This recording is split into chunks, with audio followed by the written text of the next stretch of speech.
देखो, ये सारे संसार की हालत देखकर क्या दिल को दर्द होता है क्या?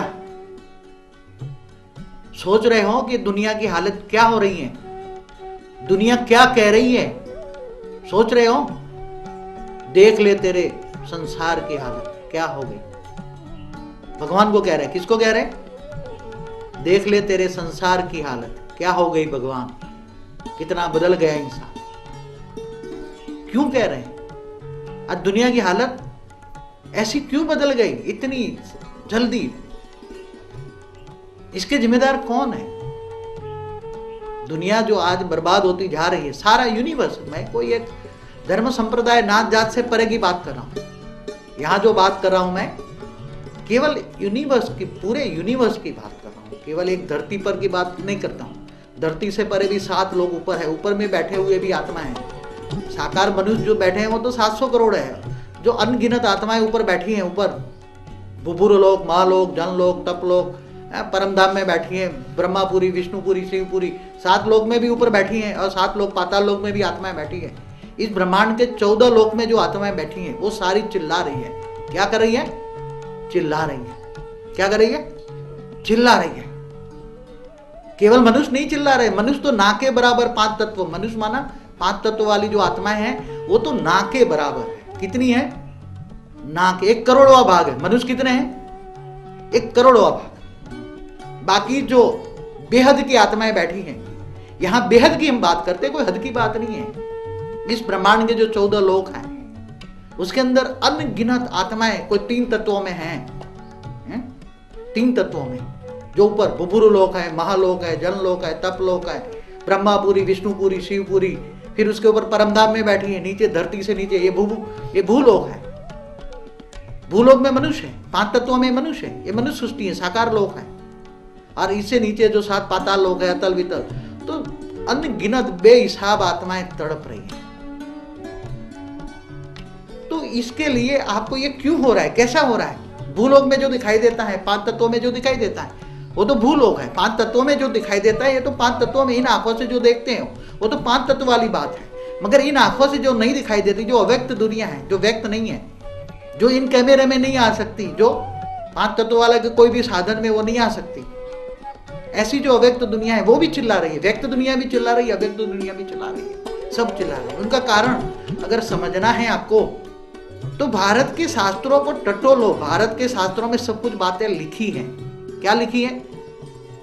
ये एक ब्रह्मांड है। एक ब्रह्मांड को आज साइंसों ने इन्वेस्टिगेशन जो किया हुआ है, जो साइंस वाले बता रहे हैं कि ऐसे सूर्य मंडल है, ऐसे अनंत कोटि सूर्य लोक है। क्या है? अनंत कोटि सूर्य लोक है। तो भारत के शास्त्रों में एक ब्रह्मांड का रचयिता शिव ने ब्रह्मा विष्णु शंकर की रचना की। ब्रह्मा द्वारा सर्जन, विष्णु द्वारा पालना और शंकर द्वारा विनाश। तो अभी जो कौन सा समय माना काल चक्र, काल माना समय। आपको काल चक्र समझना पड़ेगा, महाकाल चक्र। आपको महाकाल चक्र समझना पड़ेगा। क्या समझना पड़ेगा?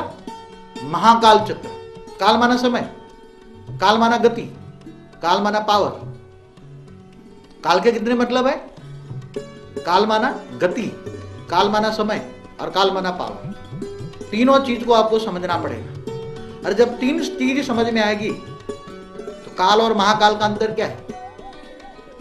तो जैसे एक ब्रह्मांड है, एक ब्रह्मांड का रचयिता शिव है, एक ब्रह्मांड का रचयिता शिव है, ऐसे अनंत कोटि ब्रह्मांड है। अनंत कोटि ब्रह्मांड का शिव का रचयिता भी, शिव को एक परम आत्मा कहते हैं। क्या कहते हैं?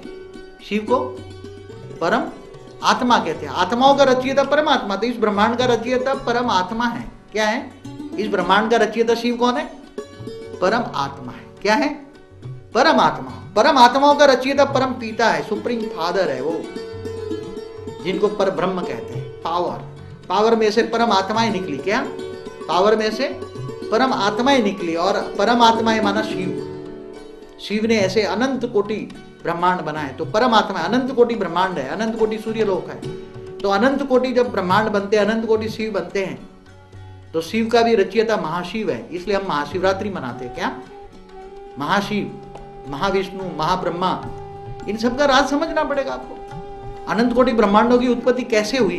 परम आत्मा भी, शिव की भी रचना कैसे हुई? शिव और परब्रह्म अलग चीज है।